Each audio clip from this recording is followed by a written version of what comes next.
ကဘာတော်မာလီစစ်ပွဲတွေပတိပခရီနဲ့တဘာဝဘေးအန္တရာယ်တွေကြောင့်လူထမ်းပေါင်းများစွာဟာကိုယ့်နေရက်ကိုစွန့်ခွာပြီးအိုးမိအိမ်မိဖြစ်ခဲ့ကြရပါတယ် ဒါပဲလေသူတို့တွေဘေးကင်းလုံခြုံစွာရွှေ့ပြောင်းနိုင်အောင်ဘသူကများကူညီပေးနေလဲအဲ့မိခွန်းကပဲဒီနေ့ကျွန်တော်တို့ပြောပြမယ့်အကြောင်းရရင်အဓိကအချက်ပါပဲ အဲ့ဒီမိခွန်းရဲ့အဖြေကတော့ International Organization for Migration အတူကခေါ်ရင်တော့ IOM မော့ ကဲဆိုတော့ IOM ဆိုတာဘာလဲသူ့ကိုဘယ်လိုနားလည်ရမလဲသူကလေအစိုးရတွေကြားမှာဖွဲ့ထားတဲ့အဖွဲ့အစည်းတစ်ခုပေါ့သူရဲ့အဓိကရည်မှန်းချက်ကဘာလဲဆိုတော့ရွှေ့ပြောင်းသွားလာမှုတွေကိုဖေကင်းလုံခြုံပြီးစနစ်တကျဖြစ်အောင်အရေးကြီးဆုံးကတော့လူသားဆန်စွာစီမံခန့်ခွဲဖို့ပါပဲဘယ်လိုတိထားရမှာတစ်ခုကသူဟာကုလသမဂ္ဂစနစ်ရဲ့အရေးကြီးတဲ့အစိပ်ပိုင်းတစ်ခုလည်းဖြစ်တယ်ဆိုတာပါပဲ IOM ကအလိုလိုပေါ်လာတာတော့မဟုတ်ဘူးဗျာသူနောက်ွယ်မှာဇလန်းရှိတယ်ကဘာသမိုင်းမှာအရေးပါတဲ့အချက်အသေးတစ်ခုကိုတုံ့ပြောမှုမွေးဖွားလာခဲ့တာပါ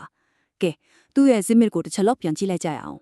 ဒီမှာကြည့်လိုက်ရင် IOM ဘယ်လိုစခဲ့လဲဆိုတာရှင်းရှင်းလင်းလင်းမြင်ရပါလိမ့်မယ်။အဓိကသွန်းအားကဒုတိယကမ္ဘာစစ်ကြီးပြီးသွားတဲ့အချိန်ဥရောပရဲ့အခြေအနေပေါ့ဗျာ။အဲ့ဒီတုန်းကတမိုင်းမှာအကြီးမားဆုံးနေရဆုံခွာရမှုတွေကတစ်ခုဖြစ်ခဲ့ပြီးတော့လူတန်းနဲ့ကြီးပြီးအိမ်ချရမဲ့ဖြစ်ခဲ့ရတယ်။ဒီလိုအင်မတန်ကြီးမားတဲ့လူအိုကြီးကိုစနစ်တကျနဲ့လူသားဆန်စွာစီမံခန့်ခွဲဖို့လိုအပ်ချက်ကြောင့်ပဲ1950ခုနှစ်မှာ IOM ကိုတည်ထောင်ခဲ့တာဖြစ်ပါတယ် ဟုတ်ပြီဒီနေရာမှာလူတော်တော်များများနည်းနည်းလေးရိုးထွေးသွားတတ်တဲ့အချက်တစ်ခုရှိရဲအဲ့ဒါက IOM ရဲ့အခန်းကဏ္ဍနဲ့တခြားအဖွဲ့အစည်းတစ်ခုရဲ့အခန်းကဏ္ဍကိုရှင်းရှင်းလင်းလင်းခွဲသိဖို့လိုတာပါပဲ ဆိုတော့ရှင်းရှင်းလေးပါပဲ UNHCR ဆိုတာကဘယ်သူကဒုက္ခတီးလဲဆိုတာကိုတရားဝင်ဆုံးဖြတ်ပေးတဲ့အဖွဲ့အစည်းပါအဲ့ဒီလိုဆုံးဖြတ်ပြီးသွားပြီဆိုမှ IOM ရဲ့အခန်းကဏ္ဍကဆက်လာတာ IOM ကအဲ့ဒီလူတွေကိုဘယ်လိုပေးကင်းလုံခြုံစွာရွှေ့ပြောင်းပေးမလဲဆိုတဲ့လက်တွေ့ကျတဲ့ထောက်ပံ့ဖို့ဆောင်ရွက်ပိုင်းကိုတာဝန်ယူတာပါဒါကြောင့် IOM ကဘယ်သူကဒုက္ခတီးလဲဆိုတာကိုမဆုံးဖြတ်ပါဘူးဘယ်လိုဘေးကင်းအောင်ခရီးဆက်မလဲဆိုတာကိုပဲတာဝန်ယူတာဖြစ်ပါတယ် ကဲစားတွေ့ခင်နဲ့လက်တွေ့ဘက်ကိုတွားကြည့်ကြရအောင် IOM ကရွှေ့ပြောင်းနေထိုင်သူတွေကိုတကယ်တမ်းမြေပြင်ပေါ်မှာဘယ်လိုမျိုးတဲ့ကူညီပေးနေတယ်လဲ ပြန်လည်နေရချထားရေးဆိုတာကအစင်စင်နဲ့သွားတာပါပထမဆုံးအဆင့်ကပြင်ဆင်မှုအပိုင်းပေါ့ခရီးသွားဖို့လိုအပ်တဲ့ဆောက်ရစာတန်းတွေကျမကြီးစစ်ဆေးတာတွေပြီးတော့နိုင်ငံအသစ်မှာအသားကျဖို့ကြိုတင်ပြင်ဆင်မှုသင်တန်းတွေပေးတာတွေပါဝင်ပါတယ်အဲ့ဒါဒီအားလုံးအစင်သင့်ဖြစ်ပြီဆိုရင်တော့ဒုတိယအဆင့်ဖြစ်တဲ့ပို့ဆောင်ရေးအပိုင်းရောက်ပါပြီလင်းခရီးစင်တွေအပါအဝင်ဘေးကလုံခြုံတဲ့ခရီးတစ်ခုဖြစ်အောင်အစအဆုံးစီစဉ်ပေးပါတယ်နောက်ဆုံးအဆင့်ကတော့ကျမကြီးပါရောက်လာတဲ့သူတွေရောလက်ခံတဲ့နိုင်ငံကလူတွေအတော့ပါကူးစက်ယောဂတွေကနေကောက်ွက်ဖို့ကျမကြီးစစ်ဆေးတာတွေကောက်ွက်စီထူပေးတာမျိုးတွေလှုပ်ဆောင်ပေးပါတယ်